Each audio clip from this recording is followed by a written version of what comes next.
So welcome. I know it's a very difficult time in Afghanistan. So I'm glad you're here, and I look forward to answering all your questions. Sir मेरा नाम सलमान जावेद है और मैं पाक Afghan youth forum को look after कर रहा हूँ और पर्पज़ इसका ये था कि पब्लिक डिप्लोमेसी की डोमेन के अंदर हम लोग इंटरेक्ट करना शुरू करें लोगों के साथ और उसके अंदर हमने एक मीडिया कॉरिडोर जो है उसको हमने इस्टेब्लिश करने की कोशिश की थी जिसके अंदर हम मीडिया फ्रेटर्निटी जो है दोनों साइड की उसको इंटरेक्ट कराने की कोशिश करें।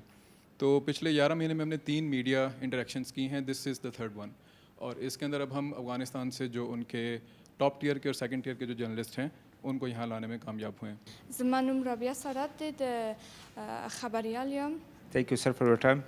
My name is Muhammad Ibrahim Muman, and I'm a sports journalist. مننه از احسان الله حاکم د افغانستان راغلم د خبريالانو ډله کې د کابل نیوز تلویزیون د خبر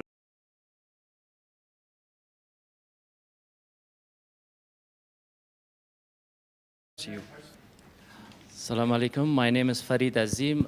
I am the director of Afghan Cinema.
The people of Kashmir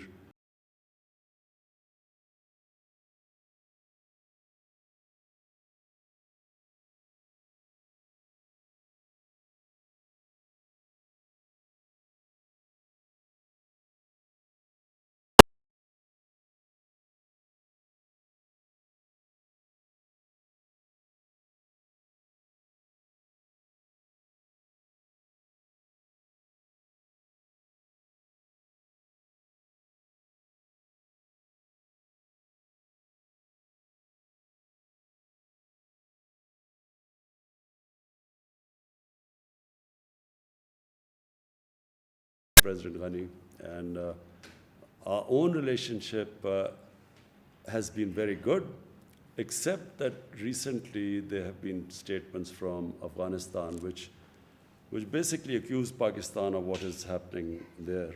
And it's very unfortunate because we feel that no country has tried harder than Pakistan to force the Taliban to get on the dialogue table, first with the Americans, and then trying to get them on a dialogue table with the Afghan government. But no country has tried as hard as we have. And this has been verified by the focal person, the United States focal person, Zalmay Khalilzad. Sports. Frankly, I haven't had time for sports in these last 3 years. There have been so many other issues. But what I can say is that I don't think any country, I know the history of cricketing world, no country in such a short space of time has improved in cricket as Afghanistan. It is, someone who understands cricket, I can tell you this is unheard of. Countries that have reached the status of Afghanistan have been playing cricket for 70 years. The Afghanistan cricketers have basically learned their cricket in the refugee camps here, which is last 40 years, so it's remarkable. تا چی حد میان حکومت ملکی پاکستان و حکومت نظامی پاکستان توافق وجود داره؟ به خاطر از اینکه بارها حکومت ملکی پاکستان از افغانستان حمایت خود اعلام کرده و گفته ما امرایشان همکاری میکنیم ولی در عمل چون این چیز نبوده. امی سوال است. تشکر. There is a feeling in Afghanistan, and unfortunately this feeling is deliberately being perpetuated by India, that Pakistan is controlled by the military establishment. All the policies, foreign policies that my government has made have been part of a manifesto. They have been part of a manifesto for the past 25 years. Whatever foreign policy I have had has been part of my party's manifesto. So I always believed that there was no military solution in Afghanistan. I always believed that eventually there will have to be a political settlement in Afghanistan. It's exactly what I have been saying for 15 years, what I've been saying since I've been in government for the last 3 years. The Pakistan army fully supports the government. I always wanted to have peace with India. The Pakistan army has fully backed all my initiatives towards India for peace. It's India that refuses to have peace because India today is controlled by the RSS ideology, which is anti-Pakistan and anti-Muslim. And it is shown in what they have done in Kashmir. And if all you have to do is see what happens in India to the Muslims, the cow vigilantes who kill Muslims in the streets never get convicted because they are supposed to have eaten cow. And the suffering which especially Muslims, but also other minorities like Christians, they feel because of this Hinduvta, RSS ideology. That is what is coming in the way of us peace with India. So, but the Pakistan army has stood by my government in every way. There is no difference. So now we come to Afghanistan. The country, and I repeat, the country that of all the countries in the world wants peace in Afghanistan is Pakistan. Why? Because number one, if there's peace in Afghanistan, then Pakistan is connected right up to the Central Asia. We have already signed a contract, signed an agreement with Uzbekistan for the Mazar Sharif Peshawar Railway through Afghanistan. So all our future economic strategies depend upon peace in Afghanistan. That's number one. Number two, the people of Pakistan always think of people of Afghanistan as probably, if not neighbors, as our brothers. And they have suffered for 40 years of strife. And so we feel that if any country needs peace and quiet, it's Afghanistan. Thirdly, if this civil war goes on between the government and Taliban, it will almost certainly spill over to Pakistan's tribal areas. And we have really, in the last time when we joined the American War on Terror, and as a result, we had the American War on Terror spilled onto Pakistan's tribal area.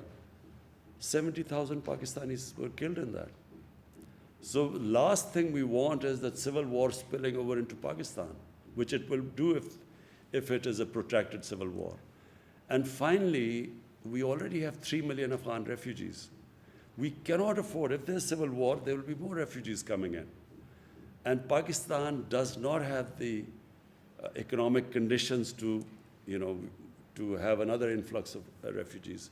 So it is in our interest, and that is why Pakistan has tried its best, is trying its best for a political solution in Afghanistan. Thank you so much for your time. سوال من این هست که میخوایم پرسان بکنم در ارتباط به حملاتی که فعلا طالبان در ولسوالیای افغانستان انجام میتن و کارهایی که اینا انجام میتن وارد خانه های افغان میشن. آیا از نظر شما این گروه کارهایشان چگونه است؟ غیر انسانی هست یا گروه تروریستی هستند طالبان؟ آیا این شما میپذیرین؟ و دیگه ای که در این اواخر آیا اجساد پاکستانی را شما کشور پاکستان دریافت کردن از افغانستان تسلیم شده باشند؟ نظرتان در این ارتباط چی هست؟ و با چنین شرایط نتیجه روند صلح را در افغانستان شما چگونه میبینین؟ من حیث یک کشور خیلی نزدیک بر افغانستان. تشکر. First, what the Taliban are doing or not doing is nothing to do with us. You have to speak to Taliban about what they're doing. We're not responsible. Neither are we some spokespersons for Taliban. But you have two choices. 20 years, a military solution has been attempted to bring peace to Afghanistan, and that's failed. Now you have a choice. Either this American-backed military solution, you can continue, because if you feel the Taliban are not someone you want to have in part of your government, you can keep on the course of a military solution. But everyone knows it's not possible anymore. The second solution is to have a government, a political compromise between the Taliban and the government, to have a compromise, an inclusive government. That is the only solution. Now, what the Taliban are doing or not doing has nothing to do with us. All we want is that there should be peace in Afghanistan. Pakistan's interest is peace there. There are 3 million Afghan refugees in Pakistan. Almost all of them are Pashtuns. And all of them, or most of them, would have sympathies with Taliban. How is Pakistan supposed to check who is going over there to fight or not when there are about 25, 30,000 people who cross every day? They go into Afghanistan and come back. How is Pakistan going to check that? So Pakistan has consistently said that if the Afghan refugees go back to Afghanistan, then hold us responsible. But if there are 3 million refugees here, how can we say few hundred or few people have gone there to fight and their bodies are coming back? How can Pakistan be held responsible? There are refugee camps of 500,000 people. There are refugees with over 100,000 people. So how is Pakistan going to go into the refugee camps and decide who is pro-Taliban and who is not? So it's not possible unless, and let me just say the other thing, that until recently there was no border between Pakistan and Afghanistan. The Durand line was just imaginary. There was no physical border. So to stop, to control the outflow and inflow into Pakistan, we have built this fence at a huge cost to Pakistan. We have completed 90% of the fence now. So for the first time you have a border fence.